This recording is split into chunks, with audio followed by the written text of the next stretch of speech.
if there's one thing that we found here today that will not be topped, you're looking at it right here. This is incredible. This is a home-built hot rod that somebody had a problem with, and we'll talk about that in a second. And it has been here long enough that there are trees growing through every inch of this thing, through the front bumper, through the floor here. But let's talk about what this car is. I don't know what he started with rear quarter panels. It looks like it could be like an Oldsmobile, or actually it could be a Chevy Fleetline style trunk lid. He's got a weird bumper, looks like a 50s odd bumper on the back of it. This is totally homemade.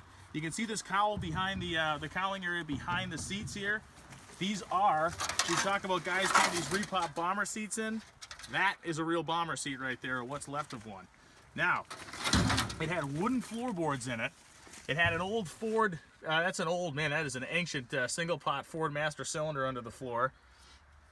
And then when we move to the front, you see this windshield frame. We move to the front, we see two things. One, we see this awesome flathead V8 in the front of it, and then the second thing we see is the reason why it's here in the junkyard.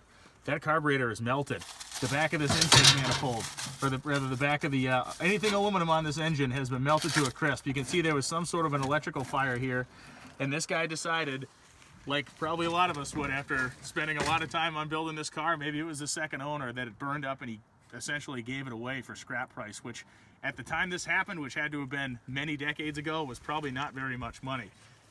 One of the things to think about, in the 1950s in America, the sports car deal in America became very big in the 50s because a lot of GIs came back from World War II having driven European cars and kind of getting a feel for what road racing and that sort of thing was about. So when Americans came back from the war, a couple things happened. One, they began to import sports cars, but more importantly, they began to build their own home-built specials like this one here. Who's to say what the competition history in this car was, but if I'm taking a guess at it, and this is part of the fun of doing this kind of archaeology stuff at the junkyard, chances are this guy could have raced this car at a course like maybe Lime Rock, or he could have had it at one of the early Gymkhana events they used to have, or some sort of other sports car club meeting.